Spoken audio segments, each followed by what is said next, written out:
नमस्कार सभी को। और आप सभी भली भांति जानते हैं कि अब पॉलिटी हम ही ले रहे हैं और मॉडर्न हिस्ट्री भी हम ही लेंगे। जैसा कि मैं आपको पॉलिटी के लेक्चर में बता चुका था कि इतिहास भी हम ही पढ़ाएंगे। और इतिहास में देखो, इतिहास की हम बात करते हैं तो पॉलिटी को एक बार थोड़ा साइड करते हैं, ठीक है, और इतिहास को अब मेन पॉइंट पे लेके आते हैं कि इतिहास ऐसा क्या है इतिहास में कि इतिहास कॉम्पिटिटिव एग्जाम में बहुत इंपॉर्टेंट हो जाता है। ऐसा है क्या इसमें?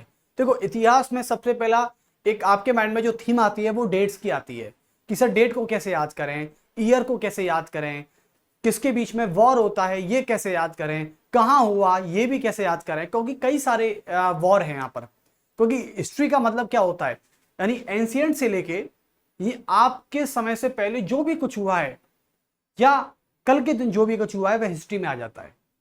ओके, जैसे कि हम एंशियंट की बात करते हैं, हम मेडावल की बात करते हैं, हम मॉडर्न की बात करते हैं, तो ये तीन हिस्ट्री होती है। और मैं आपको बता दूं, यूपीएससी आईएएस में देखें तो ये जीएस 1 का पेपर आता है हिस्ट्री से रिलेटेड, और एसएससी बैंक और रेलवे में हिस्ट्री कई हद तक इंपॉर्टेंट होती है, लेकिन एसएससी में बहुत ज्यादा हो जाती है। और एसएससी सबसे ज्यादा फोकस करता है मॉडर्न हिस्ट्री पर, आधुनिक इतिहास पर सबसे ज्यादा फोकस करता है एसएससी। स्टाफ सिलेक्शन कमीशन की बात कर रहे हैं। अब देखें तो आज हम डालते हैं इतिहास यानी हिस्ट्री। तो पहले इसका देखो, आज हमारा पहला लेक्चर है। सबसे पहले हम बनाएंगे स्ट्रेटेजी, क्योंकि बिना स्ट्रेटेजी के हम कोई भी परीक्षा पास कर ही नहीं सकते हैं। ये हकीकत है, ये सच है, क्योंकि बिना स्ट्रेटेजी के आप कितना भी लंबा चलते जाओ उसकी ना तो कभी मंजिल आएगी ना कभी रास्ता खत्म होगा, क्योंकि आप थक जरूर जाओगे, इतना मैं कह सकता हूं। तो इसके लिए हमें पहले पूरी स्ट्रेटेजी बनानी होगी, यानी सभी आने वाले एग्जामों में कि किस हद तक ये आती है। जैसे कि पॉलिटी में हमने एक इंट्रो बनाया था, आप सभी को पता है, तो ये हम थोड़ा लेक्चर में ही मिक्स कर देते हैं, इसका कोई ज्यादा बड़ा रोल नहीं है, ठीक है। तो इतिहास यानी हिस्ट्री। अब देखो, हिस्ट्री यानी हम 3 काइंड्स ऑफ हिस्ट्री की बात करते हैं तो 3 प्रकार की होती है। जैसे कि पहली प्राचीन इतिहास, एक है आपका प्राचीन इतिहास, पहला फर्स्ट। दूसरा है आपका मध्यकालीन इतिहास, यानी इसे बोलते हैं मेडाइवल हिस्ट्री, मध्यकालीन इतिहास जी, मध्यकालीन इतिहास। और तीसरा है आधुनिक इतिहास,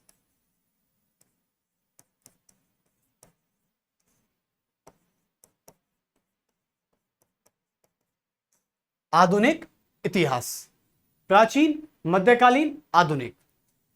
और प्राचीन यदि इंग्लिश में भी लिख देते हैं, क्योंकि इंग्लिश वाले बच्चे भी बड़े समस्या से घिरे हो जाते हैं कि सर करें तो करें क्या, क्योंकि मैं इंग्लिश की टर्म्स भी साथ लेके चलता हूं। मध्यकालीन की बात करें तो मेडाइवल,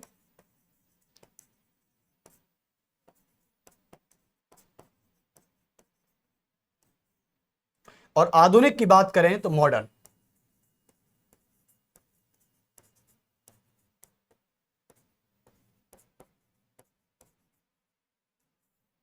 चलिए, तो 3 हिस्ट्री हो गई आपके सामने। देखो अब कौन कौन से एग्जाम में सबसे ज्यादा कौन कौन सा इतिहास का पार्ट सबसे ज्यादा पूछा जाता है, हम पहले इस चीज पे एक बार गौर कर लेते हैं। तो प्राचीन इतिहास की मैं बात करता हूं, यानी प्राचीन इतिहास जो है ये कहीं हद तक अब इसका थोड़ा सा कम हो गया है, ठीक है। हाँ, यूपीएससी आईएएस की मैं बात करता हूं, यदि यूपीएससी के एग्जाम में हम बात करें तो प्राचीन इतिहास कहीं हद तक ठीक ठाक लेवल का आता है। हम ये नहीं कह सकते कि बिल्कुल 0 कर दें या बिल्कुल माइनस कर दें, इतना नहीं, मतलब ठीक ठाक लेवल 20 से 30% हमेशा बना रहता है, 25% मान लेते हैं। तो आईएएस में प्राचीन इतिहास लगभग 20 से 25% के आसपास घूमता है, चाहे वो प्री हो चाहे वो मेंस हो। और कभी कभी तो ऐसा होता है कि एक भी क्वेश्चन भी नहीं आता प्री में। यदि मैं सिविल सर्विसेज की बात करता हूं तो कभी कभी तो ऐसा होता है कि एक भी क्वेश्चन नहीं आता, क्योंकि यूपीएससी आईएएस की खास बात है कि वो प्राचीन इतिहास को क्या करता है, अपने आर्ट एंड कल्चर से जोड़ देते हैं, सबसे बड़ी बात है। तो कभी आर्ट एंड कल्चर से क्वेश्चन उठता है तो कभी प्राचीन इतिहास से क्वेश्चन उठ जाता है। ये दोनों बहुत सिमिलर सब्जेक्ट हैं। जब कभी आप कला संस्कृति पढ़ोगे, आर्ट एंड कल्चर, तो कनेक्टिवली एक सब्जेक्ट है दोनों ये, ठीक है। चलिए, तो लगभग लगभग यूपीएससी में इसका 20 से 25% रहता है और गारंटी किसी बात की नहीं है कि कभी आए या ना आए। मतलब यूपीएससी का एक पैटर्न है कि उसका कोई पैटर्न नहीं है। यूपीएससी में कहावत चलती है कि यूपीएससी का एक पैटर्न है कि उसका कोई पैटर्न नहीं है। बस इतना समझ लें आप सभी जो भी यहां पर आईएएस वाले बैठे हैं, लगभग 20 से 25% यहां पर प्राचीन इतिहास का रहता है। उसके बाद हम बात करते हैं आपसे नेक्स्ट, एक हम बात करते हैं एसएससी के लिए, या सीजीएल ले लेते हैं, सीजीएल। और इसमें आने वाले जितने भी एग्जाम है, एमटीएस, 10+2, सीएचएसएल जो भी हैं ग्रुप डी के, तो उनकी बात कर लेते हैं। एसएससी में लगभग प्राचीन इतिहास का जो आंकड़ा रहता है वो 5 से 10% रहता है बस। इससे ज्यादा एंशिएंट हिस्ट्री में से क्वेश्चन एसएससी को लेके नहीं आते हैं, मैं आपको बता दूं, ठीक है। चलिए, ये एसएससी की बात हो रही है। अब रही बैंक की बात। बैंक और रेलवे साथ लेके चलते हैं। तो बैंक और रेलवे में यदि मैं थोड़ा सा देखूं कि प्राचीन इतिहास का कितना हिस्सा लगभग हो सकता है, तो मेरा इतना मानना है कि बैंक में प्राचीन इतिहास तो ना के बराबर आती है, लगभग 3%, 3 से लेके 5% आती है बस। और रेलवे का भी लगभग यही हाल है, प्राचीन इतिहास। तो आप समझ गए होंगे कि यूपीएससी के लिए लगभग प्राचीन इतिहास इंपॉर्टेंट हो जाती है, क्योंकि यूपीएससी का कोई भरोसा नहीं है।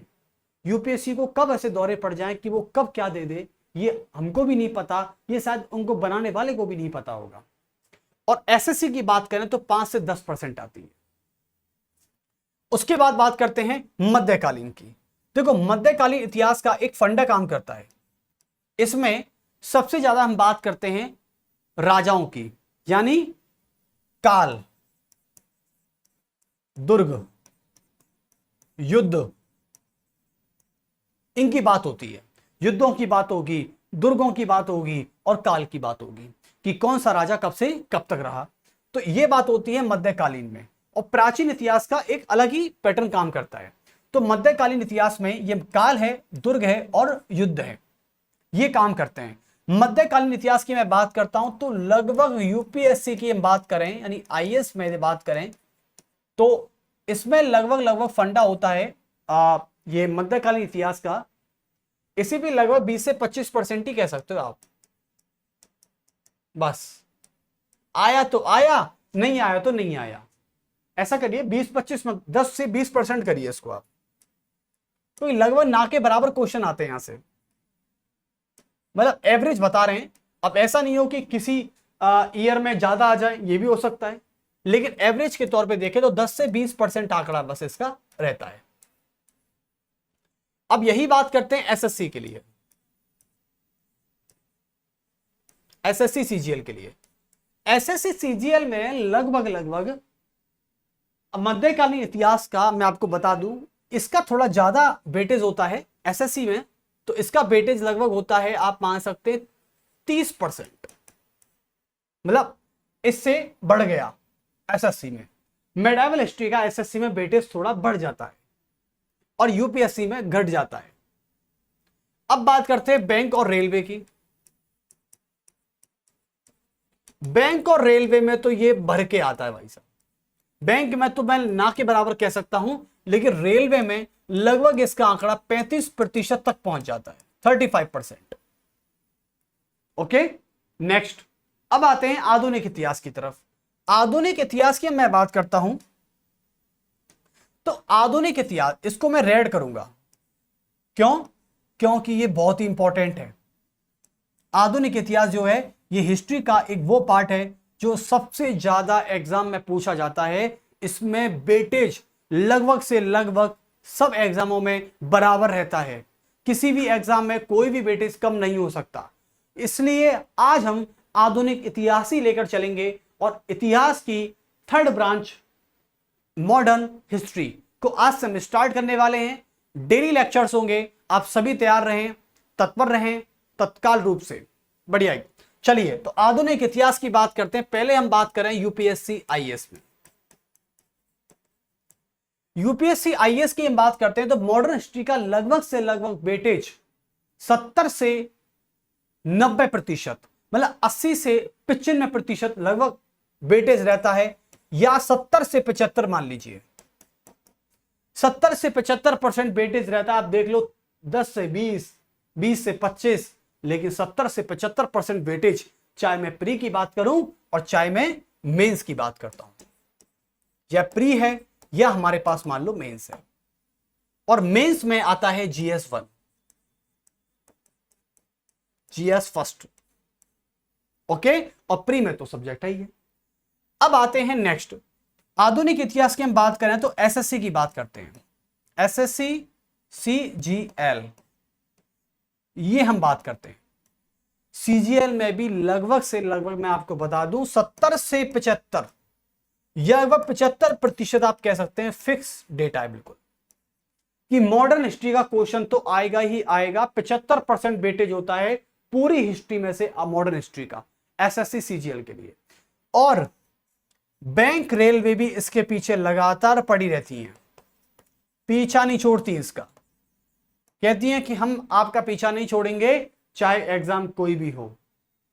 और बैंक और रेलवे की हम बात करते हैं तो लगभग से इसमें भी लगभग आंकड़ा 60 से 70% तक हो जाता है।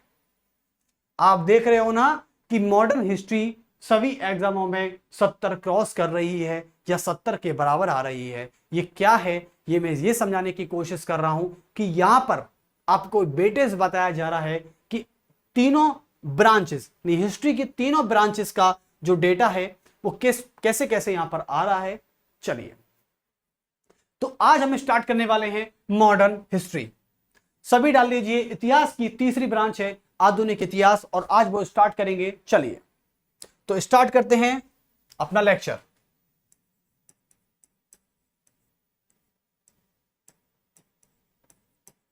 आधुनिक इतिहास,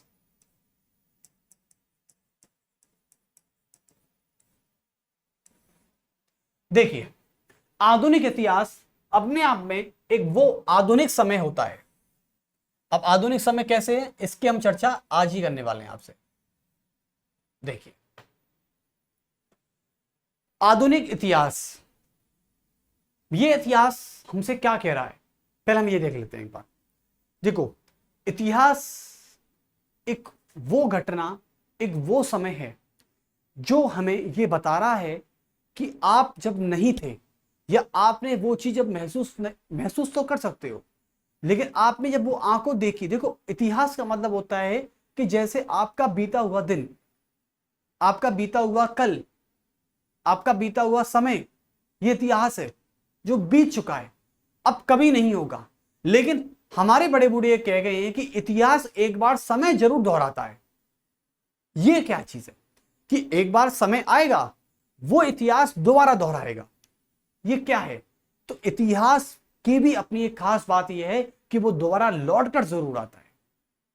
जैसे कि एक छोटी सी बात आपको मैं बता दूं, कभी ये कहते हैं ना कि जब किसी भी आज के टाइम पे, यदि मैं यूथ की बात करता हूं तो यूथ सबसे ज्यादा परेशान इस बात पे होता है, सर मैं पास्ट को मैं कैसे बुलाऊं। अब ये थोड़ा फनी वे में हो गया, ठीक है, पास्ट को कैसे बुलाऊं। तो याद रखना, पास्ट जरूर लौट कर आएगा। ये हंसने वाली बात भी हो सकती है। तो कहते हैं ना कि गुजरा हुआ समय एक बार लौट कर जरूर आता है, चाहे वो किसी भी रूप में हो सकता है, उसकी फॉर्म्स कैसी भी हो सकती है, जरूरी नहीं कि वो उसी फॉर्म में आए। जैसे आज कहते हैं ना old is gold, old fashion हमेशा गोल्ड रहता है, आज भी वो लौट कर आ रहा है, धीरे धीरे किसी भी फॉर्म्स में आ रहा है, किसी भी फॉर्म्स में। पहले एक कल्चर हुआ करता था इंडिया में, एक लूज पैंट पहनते थे, बहुत ज्यादा लूज पहनते थे, ठीक है, और आजकल वो महानगरों में एक फैशन के तौर पर लूज पैंट पहने जा रहे हैं दोबारा से। ये क्या है, इतिहास ने अपना समय फिर दोहरा दिया है। चलिए, तो देख लेते हैं एक बार। अब ये मत चाहना कि भारत सर दोबारा से गुलाम कभी बनेगा। देखो, एक विचारक हुए अरस्तु ये कह चुके हैं कि सिस्टम घूमता है। सिस्टम कैसे घूमता है, कभी राजतंत्र था तो कभी लोकतंत्र आया, तो फिर कभी राजतंत्र आएगा, तो फिर कभी लोकतंत्र आएगा, तो फिर कभी राजतंत्र आएगा। ये घड़ी है, ये घड़ी का पहिया है जो घूमे जा रहा है, घूमे जा रहा है। तो आधुनिक इतिहास में पहले चैप्टर की हम बात करेंगे, यूरोपीय कंपनियों का आगमन। यूरोपीय, इसको हम यूनिट कह सकते हैं, चैप्टर नहीं। यूरोपीय कंपनियों का आगमन।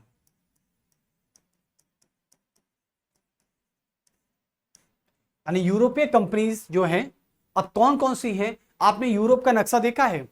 यूरोप जो कॉन्टिनेंट है उसका मैप देखा है? यूरोप में कितने देश आते हैं? हालांकि एशिया सबसे बड़ा है, ठीक है। अच्छा, ऐसा कौन सा महाद्वीप है जिसमें देशों की संख्या सबसे ज्यादा है?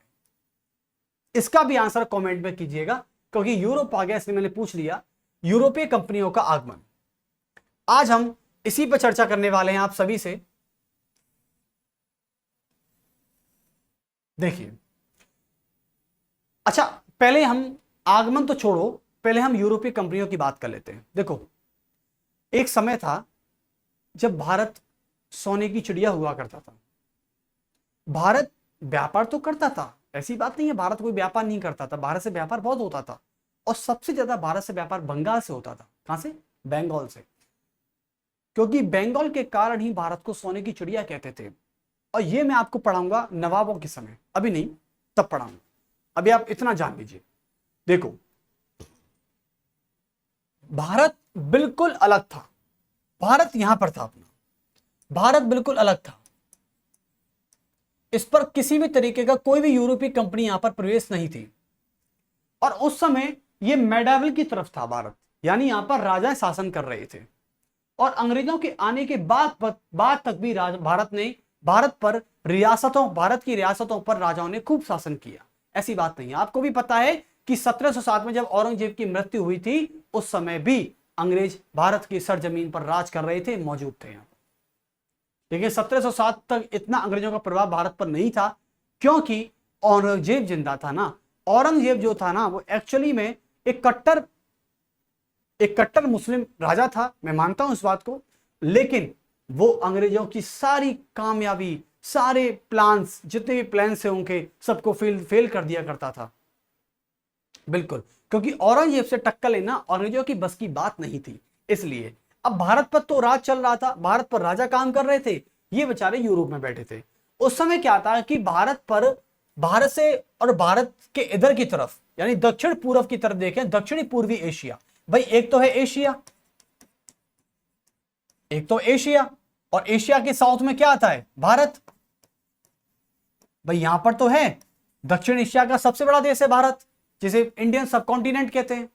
तो एशिया में के साउथ में भारत, और इधर की तरफ आप जाते हो, जापान, ताइवान, थाईलैंड, फिलीपींस, तो यह है दक्षिणी पूर्वी एशिया। दक्षिणी पूर्वी एशिया, ये मैंने किस लिए बनाया है आपको पता चल जाएगा अभी। जैसे कि Taiwan, Japan, Philippines, Malaysia, Malaysia नहीं, चलो हाँ मलेशिया भी ले सकते हैं, इंडोनेशिया, ये सारे क्या हैं? दक्षिणी पूर्वी एशियाई देश हैं सारे। देखें, अब ये मैंने क्यों बनाया, चलिए तो यूरोप की बात करते हैं हम एक बार। देखो, यूरोप में क्या था कि लगभग 15वीं से और 19वीं शताब्दी के बीच, सेंचुरी,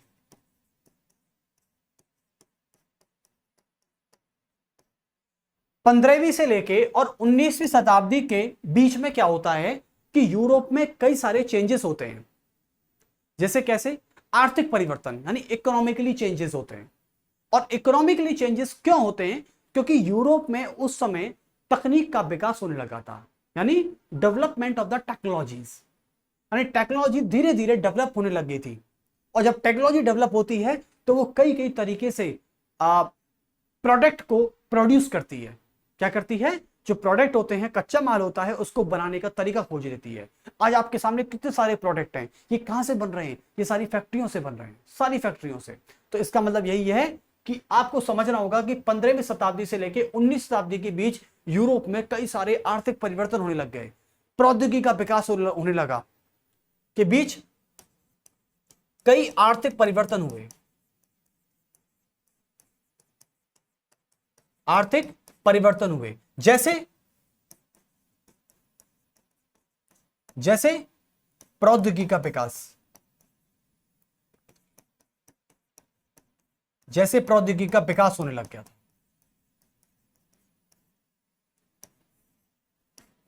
ओके, जैसे प्रौद्योगिकी का विकास होने लग गया था। और क्या था? उत्पादों की संख्या बढ़ चुकी थी। प्रोडक्ट, उत्पादों की संख्या में वृद्धि हो गई।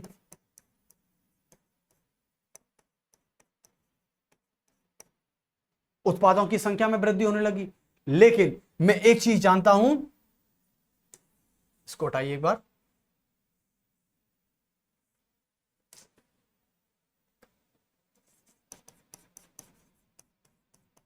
आर्थिक परिवर्तन,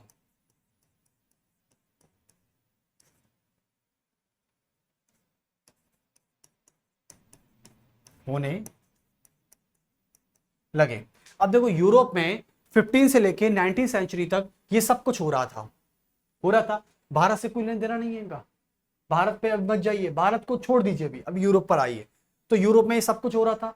यूरोप में जब ये सब कुछ हो रहा था तो एक्चुअली में क्या था, इटली की मैं बात करता हूं। इटली जो था, इटली, चलो इटली को छोड़ दीजिए, अभी यहां तक देखिए सब कुछ हो रहा था। अब देखो यूरोप में सबसे इंपॉर्टेंट था पुर्तगाल। क्या था? पुर्तगाल और स्पेन, ये दो देश थे, आज भी हैं पुर्तगाल, ठीक है। पुर्तगाल और स्पेन, सबसे ज्यादा यूरोप के देश पुर्तगाल और स्पेन में 15 से लेकर 19वीं सेंचुरी के बीच कई सारे टेक्नोलॉजीज बन रही थी, प्रोडक्ट बन रहे थे। अब क्या था, आप जानते हो कि उत्पादों की जब संख्या बढ़ेगी तो कोई आदमी इसको बेचना चाहेगा। बेचना इन द सेंस, जैसे कि आज भी आपको पता है कि जब आज हमारे घर में बहुत ज्यादा जब खाना बन जाता है तो हम पड़ोसियों को तलाशने लग जाते हैं कि भैया खाना दे आओ। जैसे कि शादी में खाना बच गया, अब शादी थी आपके घर पे, आपकी शादी में बहुत सारा खाना बच गया, तो आप क्या करोगे? अनाथ आश्रम चले जाओगे, या फिर मंदिर में जो बैठे होते हैं वहां चले जाओगे, मतलब किसी ना किसी तरीके से उस खाने को डिस्ट्रीब्यूट करना चाहोगे। तो यही चीज पुर्तगाल और स्पेन करना चाह रहे थे। लेकिन पुर्तगाल और स्पेन के काम में सबसे बड़ी बाधा कौन था? इटली था। क्योंकि इटली जो था वो भारत और भारत के साथ दक्षिणी पूर्वी एशिया के जितने भी देश थे उन पर कब्जा करके बैठा था, व्यापार का एक अधिकार करके बैठा था। इसे बोलते हैं ट्रेड मोनोपोलॉजी। और ट्रेड मोनोपोलॉजी जो थी ना, वो इटली की थी। किन पर? भारत पर, यानी पूरे एशिया पर जितनी भी ट्रेड काम करता था वो कौन करता था? इटली करता था। लेकिन ये चीजें किससे देखी नहीं गई? ये चीजें देखी नहीं गई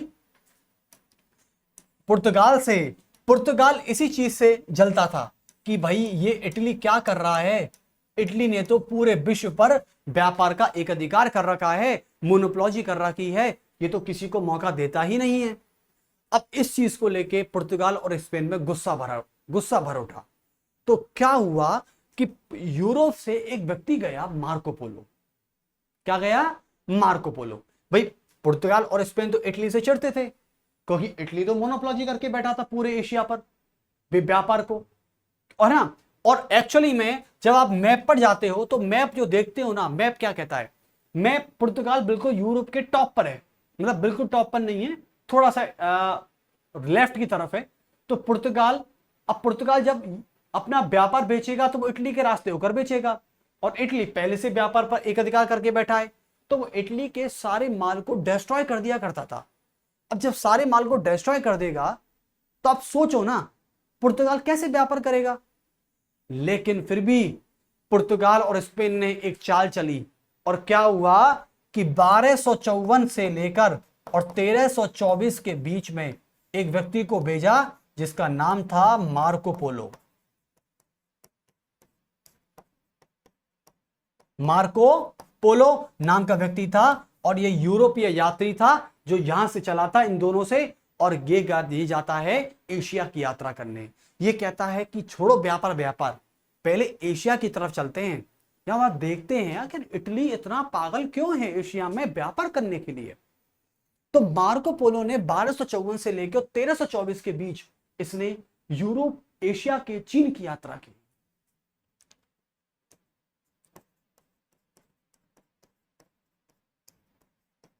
एशिया के चीन की यात्रा की।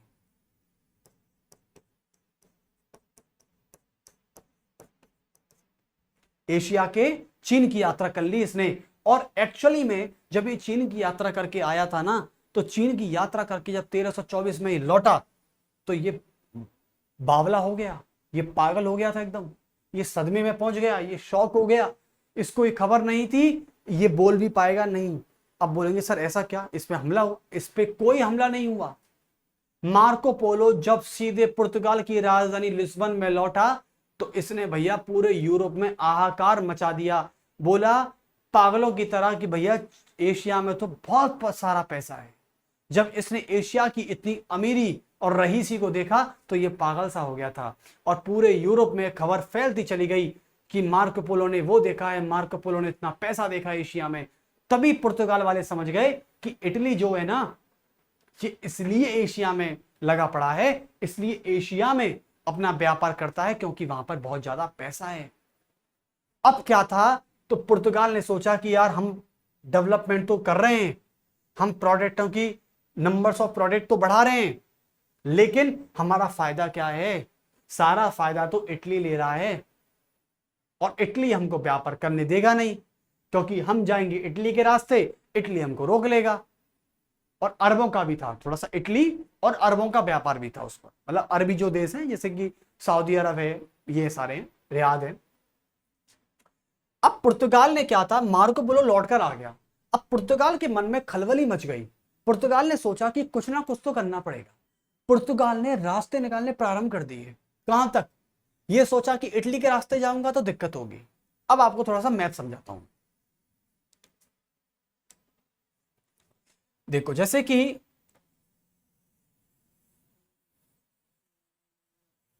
ये है आपका अफ्रीका, एग्जैक्ट नहीं है, ठीक, एग्जैक्ट ढूंढने लग जाओ। मैप में एग्जैक्ट दे रखा है, यानी हाथी के समान इसकी संरचना होती है, हाथी के पैर जैसी है इसकी। अफ्रीका, अफ्रीका महाद्वीप ऐसा है जिसकी हाथी के समान संरचना है। ये अफ्रीका महाद्वीप है, ठीक है। और ये जो है,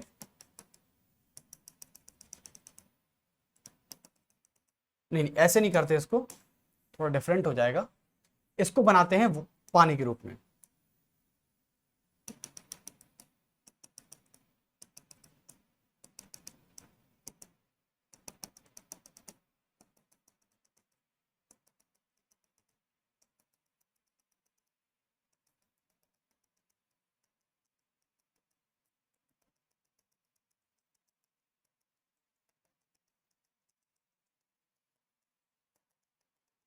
चलिए, यहां पर ग्रीनलैंड है, यहां पर उत्तर अमेरिका है, यहां दक्षिण अमेरिका है, यहां अफ्रीका है, ये यूरोप है, ये पूरा एशिया है, चलो यहां ऑस्ट्रेलिया है।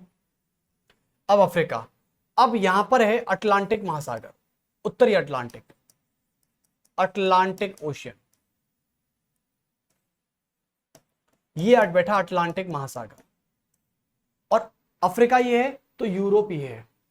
यूरोप में पुर्तगाल यहां पर है सबसे, मतलब नॉर्थ टॉप की तरफ बात करें, नॉर्थ ईस्ट टॉप है ये आपका पुर्तगाल।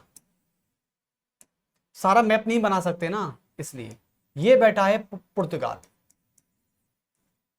नहीं, यूरोप इधर है ना, यहीं से स्टार्ट करते हैं, इसको ज्यादा डीप में ले जाते हैं। यहां है पुर्तगाल, ठीक है, ओके। क्योंकि अब अफ्रीका ये है, समझ गए ना। यहां पर है आपका इंडिया, ठीक है, ये रहा भारत। चलिए, मतलब नॉर्थ ईस्ट से आ जाएगा ना ये ऐसे, ठीक। ये रहा भारत, पुर्तगाल ये रहा, और ये पूरा एशिया है, ये यहां लिख देते हैं एशिया। चलिए, ये बैठा आपका एशिया। तो वो समझने का ट्राई करना एक बार।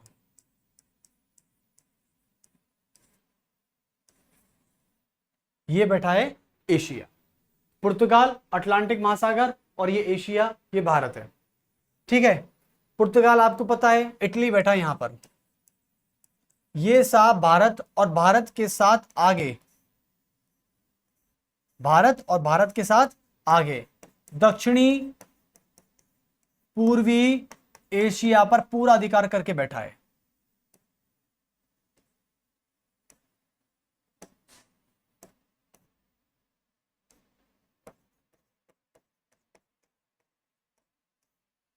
ठीक है, पूरा व्यापार करके बैठा है कौन? इटली। यानी इटली का कब्जा यहां भी है, इटली का कब्जा यहां भी है और इटली का कब्जा यहां भी है।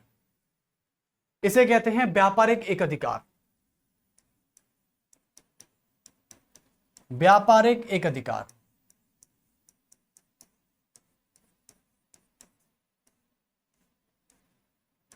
पूरा लो भाई साहब, ये पूरी मोनोपोलॉजी करके बैठा है इटली। कौन? इटली। अब इसे कहते हैं व्यापारिक एकाधिकार।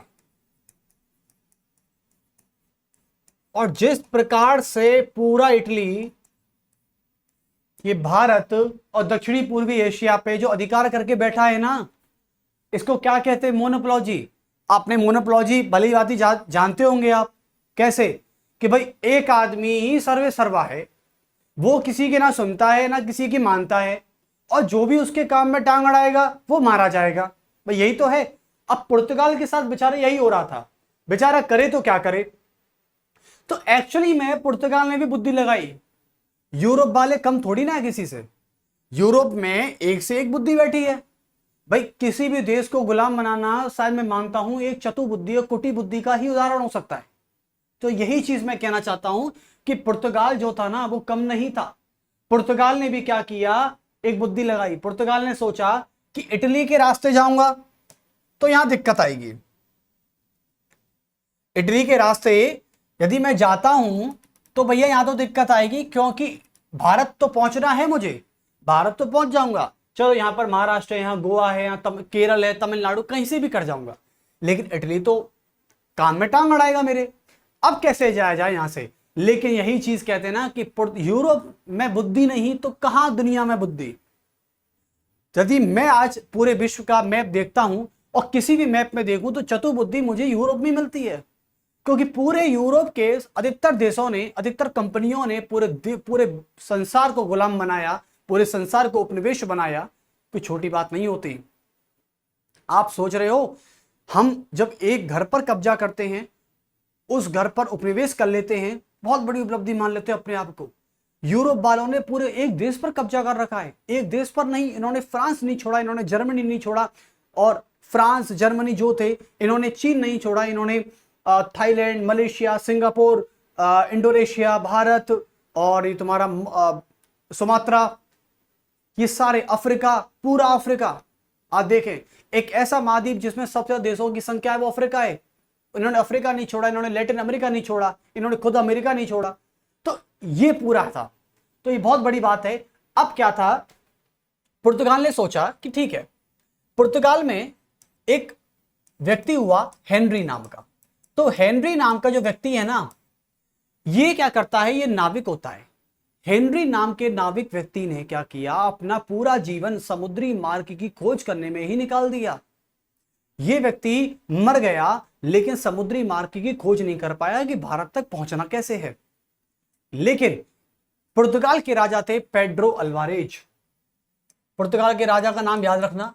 पुर्तगाल के राजा हैं पेड्रो अल्वारेज। कौन है? Pedro Alvarez. ये हुए पुर्तगाल के राजा अल्वारेज। ठीक है। और राजधानी की बात करते हैं तो पुर्तगाल की राजधानी है, capital of Portugal, Lisbon.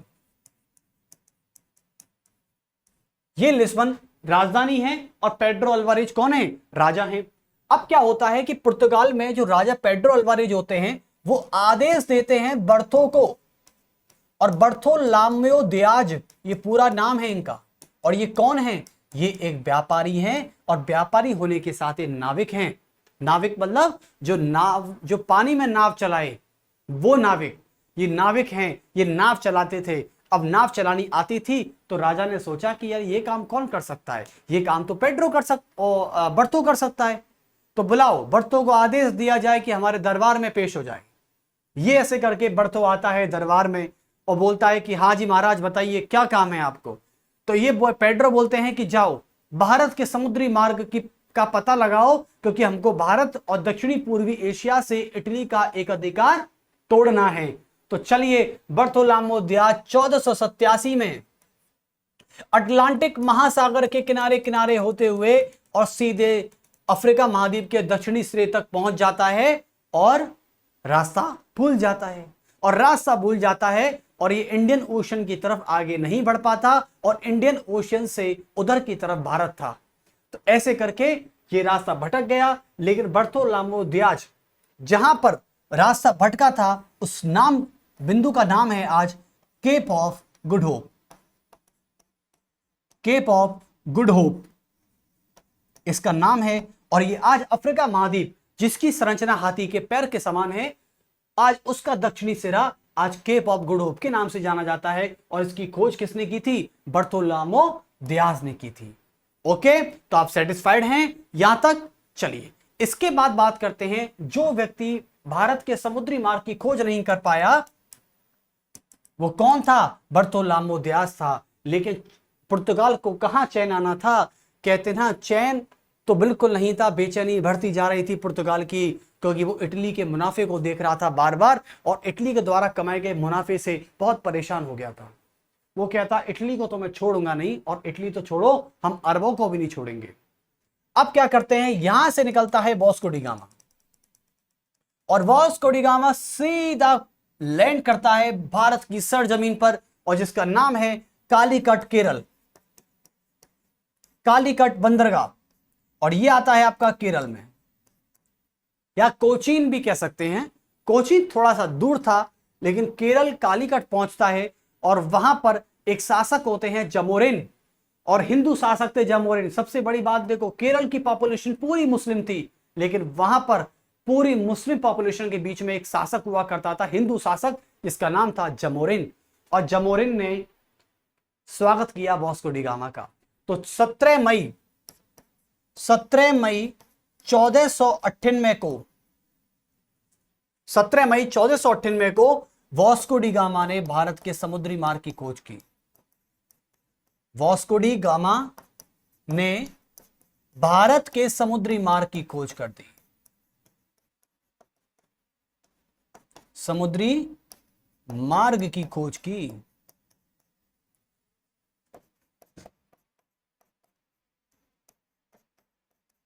Okay, तो आप यहां तक समझ गए। आपसे पूछे कि देखो, कुछ मूर्ख लोग ऐसे होते हैं जो कहते हैं कि भारत की खोज, अरे भारत की खोज नहीं है, ये भारत के समुद्री मार्ग की खोज है।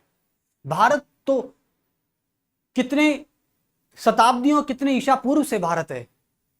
यदि भारत का आज मैं इतिहास उठा के देखूं तो भारत का इतिहास इतना पुराना है कि शायद हमारे पन्ने खत्म हो जाएंगे, लेकिन भारत का इतिहास खत्म नहीं होगा। तो ये उन लोगों से कहना कि ये भारत के समुद्री मार्ग की खोज की बात कर रहा है। ठीक है, चलिए अब मैं आपसे बात करता हूं। तो दो व्यक्ति हो गए, वास्को डी गामा हो गया, बर्थोलोमेव दियाज हो गया। चलो ठीक है, बहुत अच्छे, अटलांटिक महासागर पूरा समझ में आ गया आपको। ठीक है, अब आते हैं, जैसे ही वास्को डी गामा अकेला नहीं आया था, मैं आपको बता दूं, वास्को डी गामा आया था 1200 लोगों के साथ, 1200 जहाजी बेड़ों के साथ आया था ये। और 1200 जहाजी बेड़े जब कालीकट की सरजमीन पर उतरते हैं ना, तो जैसे ही जमोरिन का स्वागत करता है कि आइए, देखो घर में आए हुए मेहमान का स्वागत कौन नहीं करना चाहेगा, लेकिन यदि वो मेहमान पैर जमा कर बैठ जाता है तो एक समय के बाद मेहमान भी बुरा लगने लग जाता है। यही कहानी कुछ अंग्रेजों और पुर्तगालियों की थी, क्योंकि पुर्तगाली आए तो मेहमान बनकर थे, लेकिन इन्होंने अपना पैर इस प्रकार जमाया कि भारत के हर व्यक्ति की नजरों में ये चुभने लग गए। कब जाएंगे, कब जाएंगे। लेकिन कब जाने के ऊपर मैं एक थोड़ी सी स्टोरी सुना दूं। पुर्तगाली एकमात्र ऐसी ईस्ट इंडिया कंपनी है, एकमात्र ऐसी ईस्ट इंडिया कंपनी है जो सबसे पहले आई थी भारत में और सबसे बाद में गई थी भारत से। आपको पता है, जब नेहरू जी ने एक विजय ऑपरेशन चलाया था गोवा में 1961, तो कहा था कि नेहरू जी ने जब प्रधानमंत्री बन गए थे और उसके बाद 1961 उनकी दूसरी टर्म चल रही थी, तो उन्होंने क्या बोला, 1961 में विजय ऑपरेशन चलाया और बोला कि पुर्तगालियों को गोवा से खदेड़ा जाए। क्यों खदेड़ा जाए? क्योंकि भारत अब आजाद हो चुका है और यहां पर किसी भी तरीके की कोई भी यूरोपियों की जरूरत नहीं है, हमको इनको यहां से बाहर खदेड़ो। तो 1498 से लेके 1961। लेकिन हम क्या मानते हैं, अंग्रेजों को मानते हैं कि अंग्रेज सबसे ज्यादा राज करके गए थे। नहीं, भारत पर अंग्रेजों ने सबसे अधिक समय तक राज नहीं किया था। पुर्तगालियों ने किया था 1498 से लेकर आना और 1961 तक आना। आप लगा लीजिए कितने साल हो गए हैं, लगभग से लगभग 1500, 1600, 1700, 1800, 400 सालों से ज्यादा शासन किया है पुर्तगालियों ने। लेकिन यह शासन हमको चुभा क्यों नहीं अधिक समय तक, मैं आपको बताना चाहूंगा। क्योंकि पुर्तगाली ईस्ट इंडिया कंपनी जब भारत में आई थी तो इनकी नौसैनिक शक्ति और इनके अस्त्र और शस्त्र और इनकी टेक्नोलॉजी इतनी ज्यादा पावरफुल थी कि इनके सामने टिक नहीं सका कोई। लेकिन अंग्रेजों ने अत्याचार किया है। पुर्तगालियों ने तो केवल इटली का व्यापार तोड़ा था, इटली का व्यापार तोड़ा था और खुद व्यापार से जुड़ गए थे। लेकिन अंग्रेजों ने तो अपनी नीतियों से, अपनी पॉलिसी से भारतवासियों पर जुल्म किया था। इसलिए एक व्यक्ति है जो कम समय रहता है, आप उससे बोलो आप 2 दिन रहोगे, अब वो 2 दिन में इतना सब कुछ कर जाता है कि आप उससे इतना परेशान हो जाते हो, 2 दिन 2 साल के बराबर लगते हैं। लेकिन एक व्यक्ति ऐसा है जो आपके घर में 1 महीना रह रहा है लेकिन आपको परेशान नहीं कर रहा है, तो आपको ऐसा लगेगा ठीक है कोई दिक्कत नहीं। तो इसका मतलब यह है कि अंग्रेजों ने हमको परेशान ज्यादा किया और पुर्तगालियों ने परेशान कम किया था। तो फटाफट से हेडिंग डाल लीजिए, पुर्तगाली ईस्ट इंडिया कंपनी।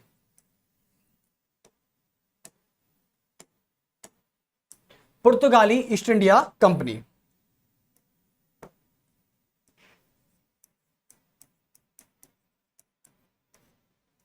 पुर्तगाली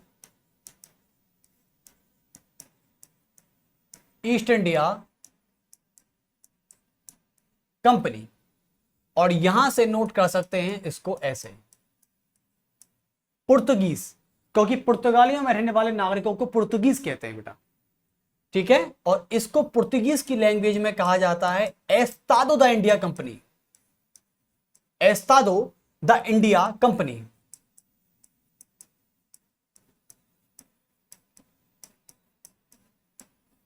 एस्तादो द इंडिया कंपनी इसको कहा जाता है, ठीक है।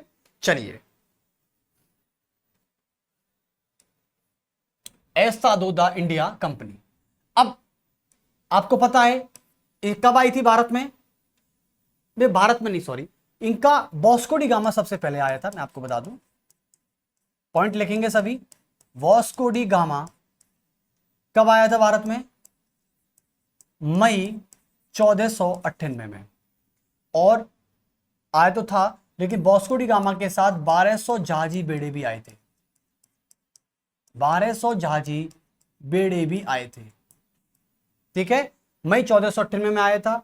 और ये कहां आया था? ये आया था कालीकाट में, कालीकाट बंदरगाह आया था, मैं आपको बताना चाहूंगा।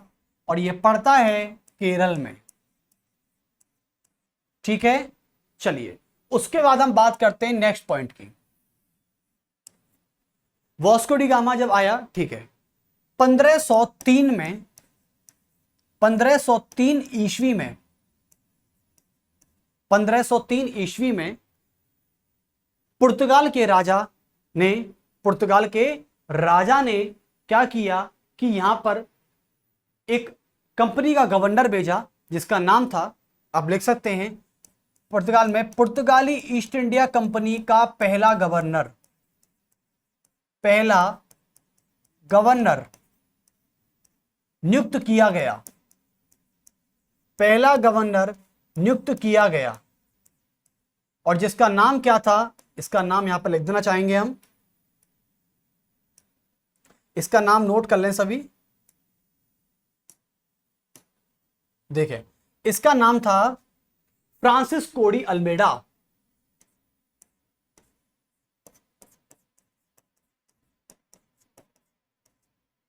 फ्रांसिस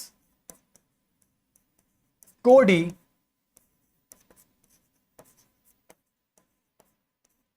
अल्मेडा, ये थे पुर्तगाली ईस्ट इंडिया कंपनी के पहले गवर्नर। 1503 में इनको नियुक्त किया गया था, ठीक है। चलिए, और 1503 में ही इन्होंने पुर्तगालियों की पहली राजधानी, सॉरी, पुर्तगालियों की पहली फैक्ट्री, पुर्तगालियों की पहली फैक्ट्री कहां स्थापित की गई? कोचीन में स्थापित की गई। पहली फैक्ट्री कोचीन में स्थापित की गई। और उस समय कोचीन को केरल की राजधानी भी कहा जाता था। केरल की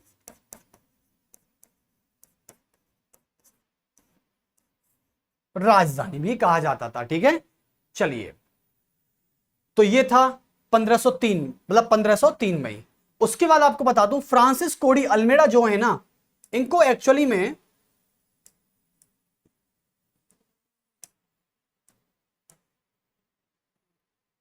एक मिनट डार्क ले लेते हैं कुछ कलर, चलो ये ले लेते हैं। तो फ्रांसिस कोडी अल्मेडा को एक्चुअली में इसे कहा जाता है नीले व शांत नीति, नीले नीले व शांत जल की नीति का जनक, नीले व शांत जल की नीति का जनक, नीति का जनक बोला जाता है। The father of blue and peace water policy, आप इसे लिख सकते हैं the father of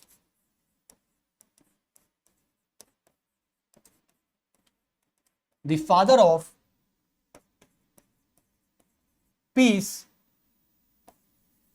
and water policy. ऊपर लिख देता हूं मैं, चलो यहां पे एक बार देख जाते, वाटर पॉलिसी। ओके, तो ये नीले व शांत जल की नीति का जनक है। और याद रखना, ये बहुत इंपॉर्टेंट हो सकता है आपके लिए, ये बहुत इंपॉर्टेंट हो सकता है, इस पे डबल स्टार लगा लेना।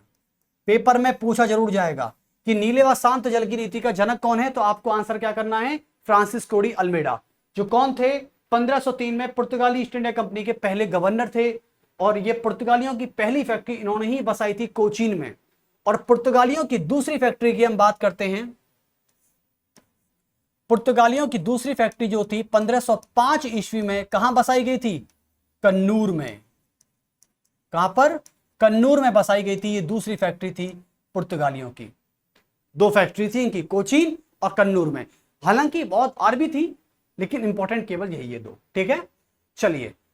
और पुर्तगाली ईस्ट इंडिया कंपनी का पहला गवर्नर जो था, आप इसे एक मिनट रुकें, इसे 1505 कीजिएगा, 1505 में आए थे ये। ठीक है, जो फ्रांसिस कोडी अल्मेडा थे 1505 में आए थे। 1503 में तो पहली फैक्ट्री बनी थी।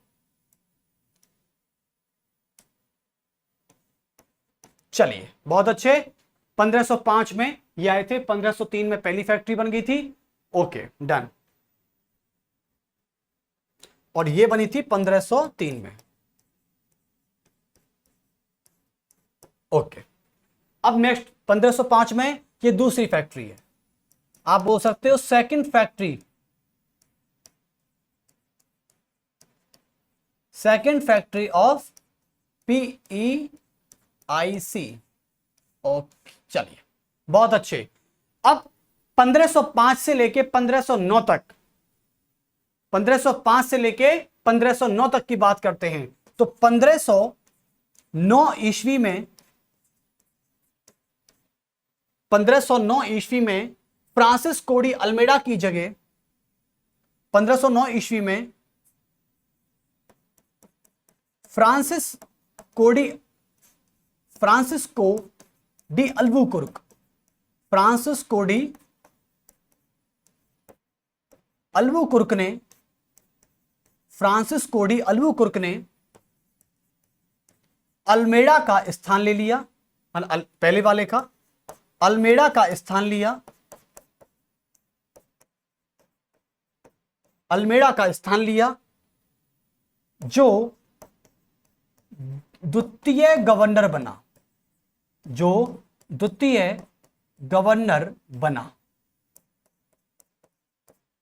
जो दूसरा गवर्नर बन चुका था, कौन, अल्बुकुर्क। और अल्बुकुर्क ने क्या किया पता है, अल्बुकुर्क ने यह किया कि पुर्तगालियों के, मतलब जितने भी हिंद महासागर में, इसने अल्बुकुर्क को हिंद महासागर में एक चुनौती दी गई कि भाई आप में हिम्मत है ना, तो आप अपने बेस स्थापित करके बताओ। तो अल्बुकुर्क ने क्या किया, हिंद महासागर में इटली के और अरबियों के आने वाले जितने भी जहाज थे ना, उन पर क्या कर दिया, उन पर सब पर टैक्स लगा दिया और अपने बेस स्थापित कर दिए और लूटपाट चालू कर दी कि इटली का और अरबियों का कोई भी जहाज देखे उस पर टैक्स लगा दो, उनको लूट लो, यानी इनका व्यापार तोड़ दो। तो अल्बुकुर्क को पुर्तगाली ईस्ट इंडिया कंपनी का वास्तविक संस्थापक भी कहा जाता है। आप इसे लिख सकते हैं कि अल्बुकुर्क को पुर्तगाली ईस्ट इंडिया कंपनी का यानी पीईआईसी का वास्तविक संस्थापक कहा जाता है। वास्तविक संस्थापक कहा जाता है। क्यों कहा जाता है? क्योंकि इसने पुर्तगाली ईस्ट इंडिया कंपनी की शक्ति को क्या कर दिया? 2 गुना से 4 गुना कर दिया। और यही खास बात होती है कि जो इंसान को खास बनाती है, क्योंकि जो भी व्यक्ति अपने लिए काम करता है वो शायद उसको वो कभी सम्मान मिले या ना मिले, इस बात की कोई गारंटी नहीं है। लेकिन जो व्यक्ति अपना और अपने साथ चलने वालों के लिए काम करता है उसको शायद सम्मान जरूर मिलता है। इस बात की मैं श्योरिटी कह सकता हूं। ऐसे ही अल्बुकुर्क था। अल्बुकुर्क ने कभी ये नहीं सोचा कि मैं तो गवर्नर हूं, मैं तो अपने लिए भी काम कर सकता हूं, अपनी सैलरी उठा सकता हूं, बस मैं तो गवर्नर हूं, मुझे कौन रोकेगा। लेकिन नहीं, अल्मेडा को यह स्थान ना मिलके ये स्थान किसको मिला? अल्बुकुर्क को मिला। और इसके बाद पढ़ेंगे हम नीनो डी कुन्ना को, लेकिन अभी नहीं, अभी के लिए हम थोड़ा समाप्त चाहते हैं क्योंकि यहां तक आपको हम लाए हैं पुर्तगाली।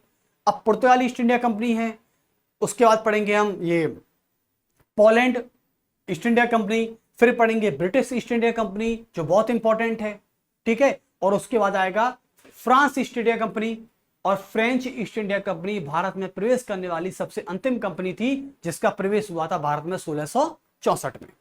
तो चलिए अब पुर्तगाल के बाद पढ़ेंगे हम पोलैंड, लेकिन इसके बाद पढ़ेंगे नीनो डी कुन्ना जो पुर्तगाली ईस्ट इंडिया कंपनी का तीसरा गवर्नर था और जिसने राजधानी को कोचीन से कहां स्थानांतरित किया गया ये हम बताएंगे आपको। इसके लिए थोड़ा सा इंतजार करना पड़ेगा आपको। तो चलिए, और जल्द ही हम प्रस्तावना से रिलेटेड जो पॉलिटी पढ़ा रहे हैं उससे जल्दी हम एमसीक्यू बनाने वाले हैं 10, और इस प्लेटफॉर्म के माध्यम से ट्रेंड चलाएंगे यूट्यूब पे सबसे जल्दी और सबसे ज्यादा कमेंट कौन करता है उस क्वेश्चन का। चलिए तो फिर मिलते हैं आपसे। मैं आशा करता हूं कि आपको मेरा साथ अच्छा लगा होगा और जल्द ही मिलते हैं पॉलिटी और हिस्ट्री और एमसीक्यू के साथ। और जल्द ही आपके लिए करंट भी लाया जा रहा है तो बहुत बेहतर तरीके से होगा। आप एक बार करंट को पढ़िएगा एक दिन और फिर बताइएगा आपको कैसा लगा। चलिए, और जितना हो सके आप उतना ज्यादा शेयर कीजिए, लाइक कीजिए, सब्सक्राइब कीजिए। ठीक है, सभी को नमस्कार मेरा। जय हिंद, जय भारत।